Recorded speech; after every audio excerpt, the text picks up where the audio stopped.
Hello दोस्तों, राधे राधे। कैसे हैं आप सब? आई होप आप बढ़िया होंगे। मैं भी अच्छी हूँ। तो आज मैं आपके लिए एक बिल्कुल नया, बिल्कुल डिफरेंट व्लॉग लेके आई हूँ। ये हमारे साथ पुष्पा दीदी और तिवारी दीदी जी, और हम आ रखे हैं आरसीएम की मीटिंग में। और ये हमें इन्होंने बैंड बांध दिया हमारे हाथों पे। यहाँ की एंट्री का था ये। और ये मीटिंग चालू हो रखी है। हम थोड़ा सा लेट आए।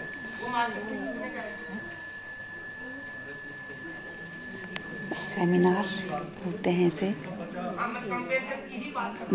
यहाँ पे लाइट एक्चुअली जा रखी थी, तो व्यवस्था उतने ढंग से नहीं हो पा रही।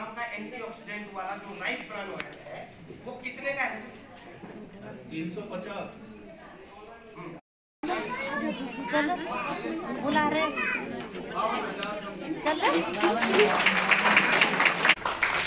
मेरी ग्रेट अपलाइन में आदरणीय बीबी मैठानी भैया प्रणाम करती हूँ, और आदरणीय पवन सर जो आज यहाँ पे हमारे सामने उपस्थित हैं, प्रणाम करती हूँ सर को। हमेशा उनका कोऑपरेट बना रहता है। और एक महान शख्सियत आदरणीय आशीष वशिष्ठ भैया, जिनका बहुत बड़ा रोल रहा है इस सफर में। मेरे लड़ तो सही, सारी दुनिया तेरे साथ खड़ी होगी। अगर हम डटे रहेंगे तो कई लोग आएंगे, कई लोग हमें छोड़ के चले जाएंगे। होता है ना सभी के साथ, लोग आते रहेंगे, लोग जाते रहेंगे।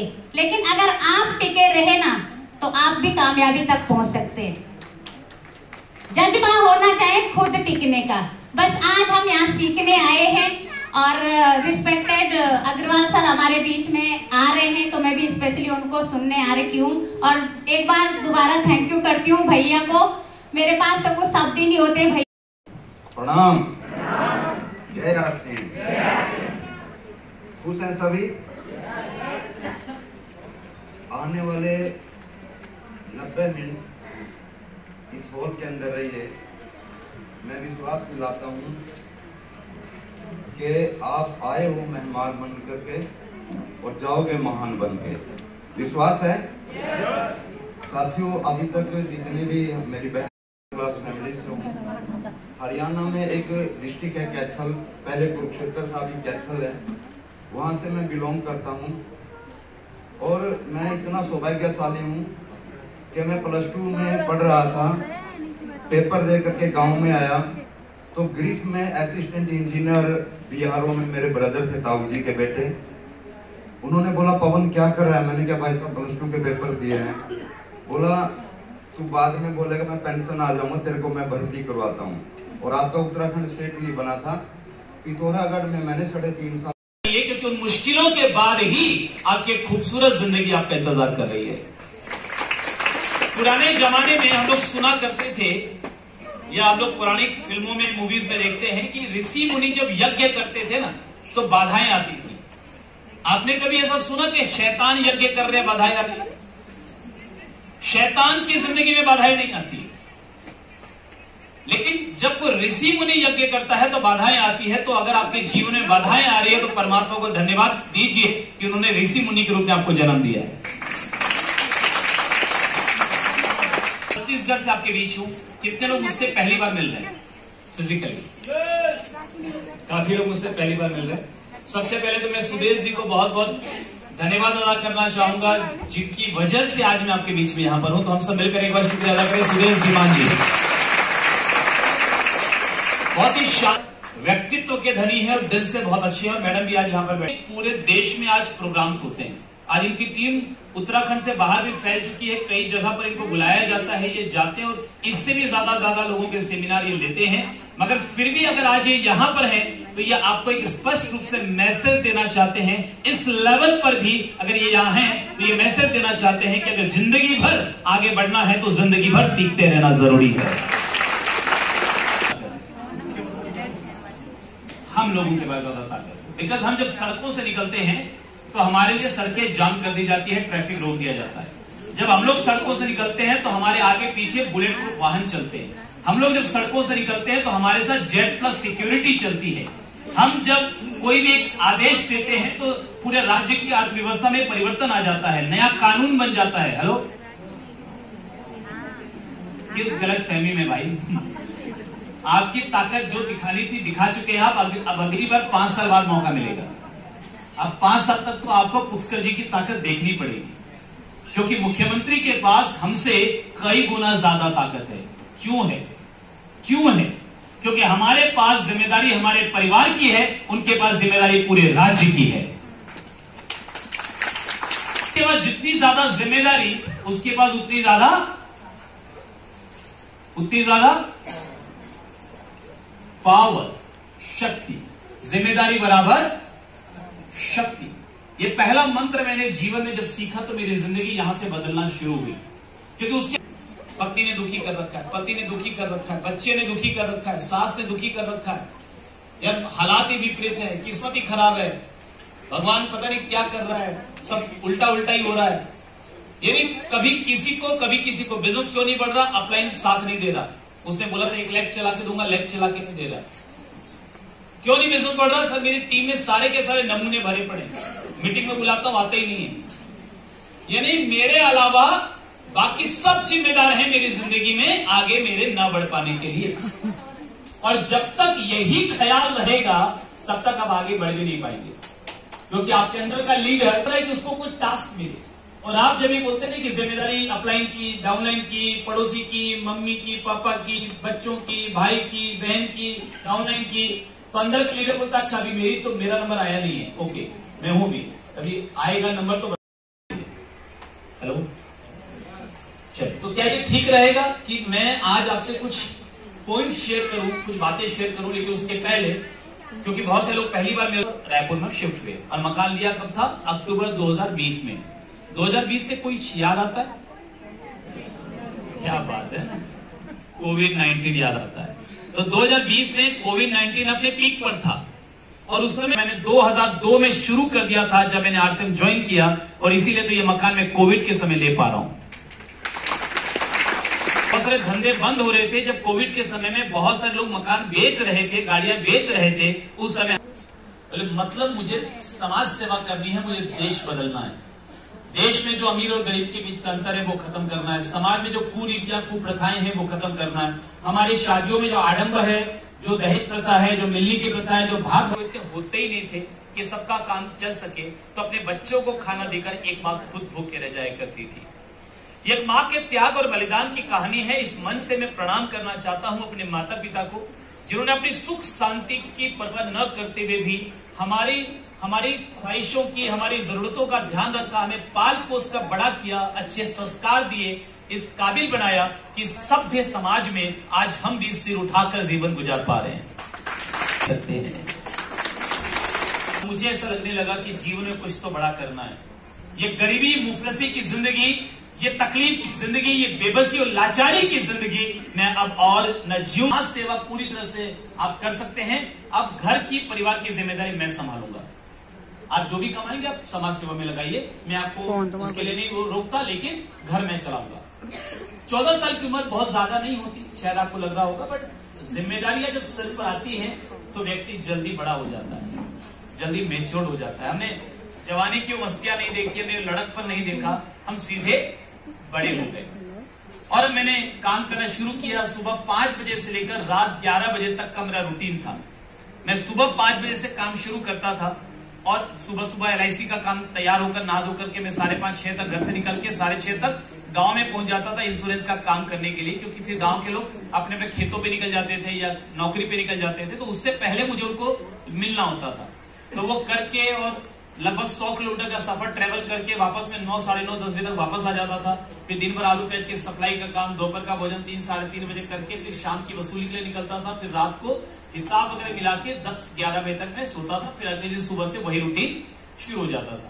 बहुत ज्यादा मेहनत कर रहा था, बहुत ज्यादा मेहनत कर रहा था, क्योंकि सपने बड़े थे और अब धीरे धीरे वो सारे जो तकलीफें थी वो खत्म होने लगी। अब पैसों को लेकर जो दिक्कतें थी वो घर में खत्म होने लगी। अब घर में जो कर्जे थे वो कर्जे खत्म होने लगे, लेकिन पैसे इतने नहीं थे कि सपने सारे पूरे हो जाए। और एक तकलीफ जो मुझे अब नजर आने लग गई थी कि अब मेरे पास समय नहीं था। 20-22 साल की उम्र में मैं बिल्कुल मतलब ये मान लीजिए कि अपने करियर के पीक पे था। मेरे पास अब टाइम नहीं था दो पर हंसने के लिए, टाइम नहीं था अपने परिवार के साथ बैठने के लिए। मेरे परिवार के लोग अगर कहीं शादी में जा रहे हैं तो मैं जा नहीं सकता हूं। अगर मेरे परिवार के लोग कहीं आपस में कुछ किसी एंजॉय करना चाहते हैं, कुछ कहीं जाना चाहते हैं, तो मैं जा नहीं सकता हूँ, मेरे पास टाइम नहीं है, मेरे पास मरने की फुर्सत नहीं है। मेरी मम्मी बोलती थी बेटा मंदिर जाना है, और मैं मम्मी उस समय मेरे पास हीरो पुक होती थी, तो मैं मम्मी को बोलता था कि मम्मी रिक्शा में चले जाओ, आज बहुत काम है, मंदिर तक जा नहीं पाऊंगा। और अकेले में बैठकर मैं रोता था कि मेरा सबसे बड़ा सपना था अपने परिवार को खुशियां देना। रात के 12 बजे आरसीएम का प्लान लेकर मेरा अप्लाई मेरे पास आए। आपने कभी कोई गया रात के 12 बजे किसी को प्लान दिखाने? कोई गया? कुछ है पागल? कुछ है? आप जा रहे हैं, बहुत कुछ पागल हैं हमारी तरफ। हम तो गए हैं कई बार, क्योंकि हमारे पास टाइम नहीं था।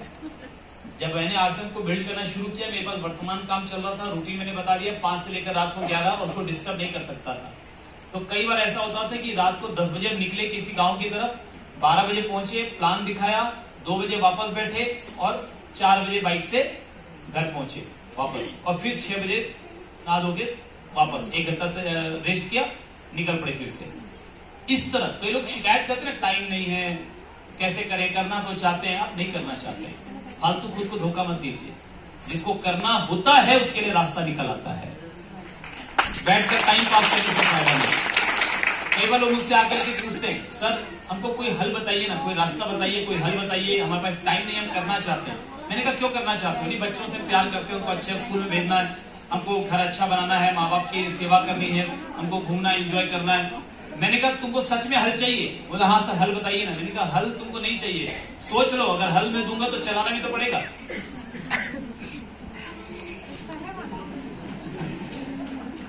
हल दूंगा तो चलाना भी तो पड़ेगा। तो लोगों को हल चाहिए नहीं, लोगों को हल नहीं चाहिए, वो खाली टाइम पास कर रहे होते हैं। टाइम पास भी तो कोई चीज होती है ना साहब जीवन में। लोग आपसे पूछते आकर, देखिए ना, आपसे भी आरसीएम में पूछते होंगे सर बिजनेस बढ़ाना है, सब कुछ तरीका, कुछ टिप्स बताइए ना। टिप्स की कोई कमी है? गंगा बह टिप्स की। रोज सुबह 6:30 बजे गुरुकुल में पता नहीं कितनी एजुकेशन मिल रही है, आपको कुछ कहीं जाने की जरूरत नहीं है। सुबह 6:30 बजे गुरुकुल में आइए, सारे नॉलेज, सारे टिप्स, सारा ज्ञान वहां मिल रहा है। लेकिन बात यहीं पर आती है कि वो ज्ञान को अगर आपको इस्तेमाल ही नहीं करना तो ज्ञान को लेकर करोगे क्या? टिप्स लेके क्या करोगे? कोई शॉर्टकट। आप असल में लोग पूछते क्यों है मालूम?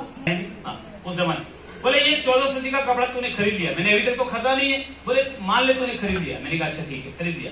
बोले फिर क्या? तुझे 2 लोगों को बेचना है। मैंने कहा फिर? बोले ये 2 लोग 4 को बेचेंगे। मैंने कहा फिर? बोले फिर क्या? तू और मैं दोनों करोड़पति। ये प्लान है, हो गया। और इसलिए आज मैंने शुरुआत ही की थी 10 करोड़ से। हेलो, आज शुरुआत की थी ना अपन ने 10 करोड़ से, वो इसलिए की थी कि एक आम आदमी भी जो चाहे वो हासिल कर सकता है, जितना चाहे उतना कमा सकता है। मेहनत करनी पड़ेगी, सीखना पड़ेगा, लेकिन कर सकता है। तो मैंने कहा ये वो तरीका है। और आग तो लगी भी थी, कुछ करना है। उस दिन के बाद फिर मैं रुका नहीं, और मैं जहां गया लोग ज्वाइन, लोग पैसे लेकर तैयार बैठे थे। सर आप कहां थे? हम तो ये पैसे लेकर कितने ही सालों से। भाई बात बोलो, बुरा मत मानना।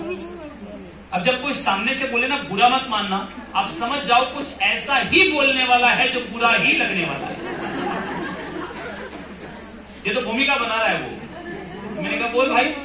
बोलता भाई अगर आरसीएम की बात करनी हो ना तो दोबारा मेरे घर पे मत आना। अच्छा बोल कौन रहा है? जिसके और मेरे बीच में पैसा कोई मायने नहीं रखता। वो 5000 मुझसे यूं ही मांगने में दे दूंगा, पूछूंगा भी नहीं क्या चीज के लिए, मैं उससे मांगू वो दे देगा। और वो 1500 1480 रुपए के लिए मुझे क्या बोल रहा है? आरसीएम की बात करनी हो तो मेरे घर पे मत आना। दिल छल्ली हो गया।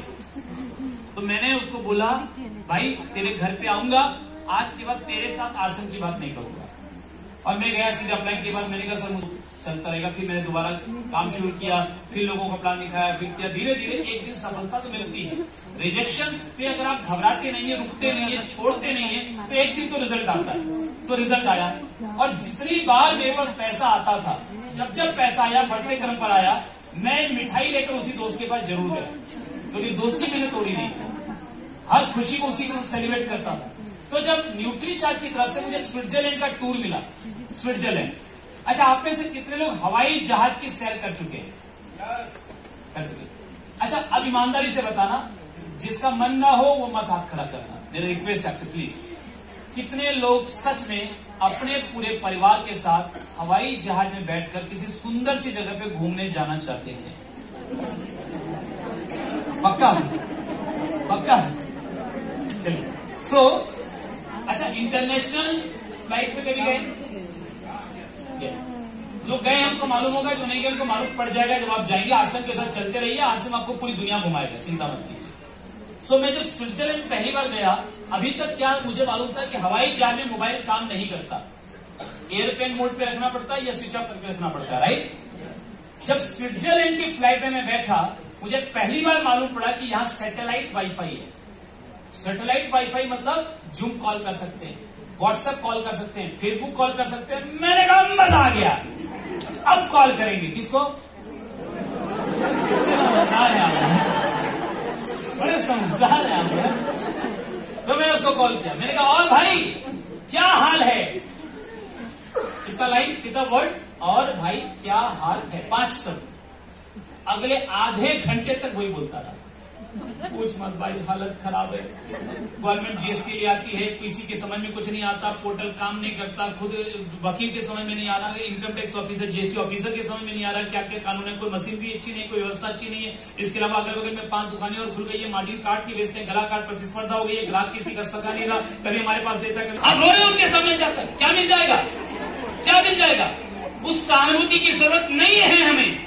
परमात्मा ने वो शक्ति आप में से हर एक को दी है कि आप अगर खुद पर काम कर लें, जिम्मेदारी के साथ कर लें, अगले 2 से 5 साल में जिंदगी वैसी होगी जैसी जिंदगी आप जीना चाहते हैं। घंटे बाद, आधा घंटे बाद बोला तू बता तेरा क्या हाल है। मैंने कहा मेरी मत पूछ, बस चुप हो गया, मेरी मत पूछ, 3 शब्द। उसको लगा शायद उससे भी ज्यादा खराब है, तो सांत्वना देते हुए बोलता है नहीं कोई बात नहीं, कोई बात नहीं, बता ना, दोस्त को नहीं बताएगा तो किसको बताएगा, सबकी हालत खराब है, बता ना बता। मनी मन खुश हो रहा था कि रोज मिठाइयाँ खिलाता था, हर बार मिठाई खिलाता था, लगता है इसका आज आरसीएम चल नहीं रहा, मनी मन खुश हो रहा था। तो मैंने कहा भाई मैं तो हवा में उड़ रहा हूँ। बोलता मतलब मैंने कहा मतलब मैं हवाई जहाज में हूँ। क्या बोलता है मालूम?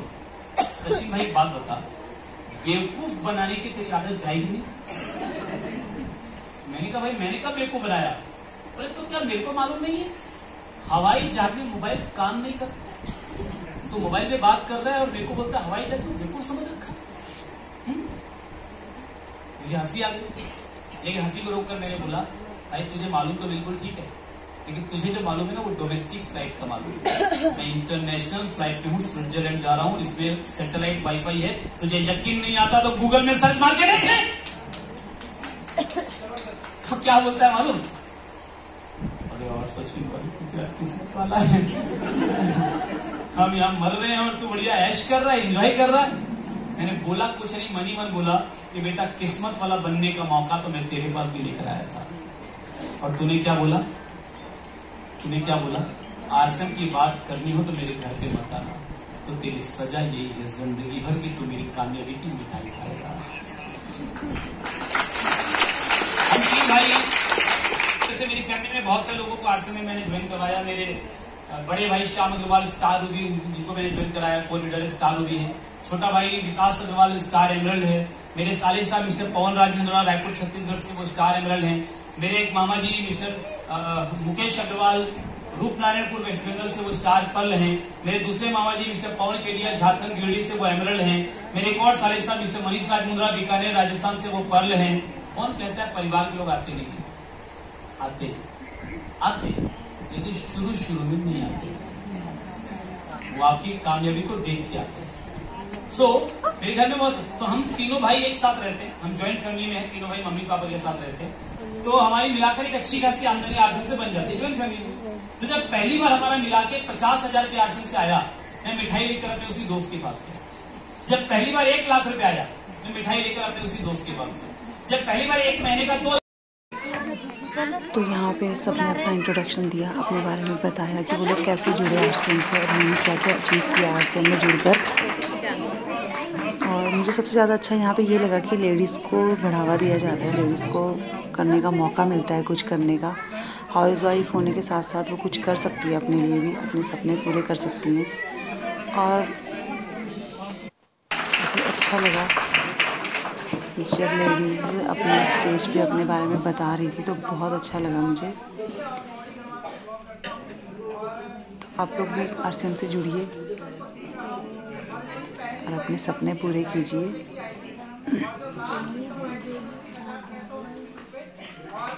और मेरे वीडियो को लाइक कीजिएगा, शेयर कीजिएगा, सब्सक्राइब कीजिएगा।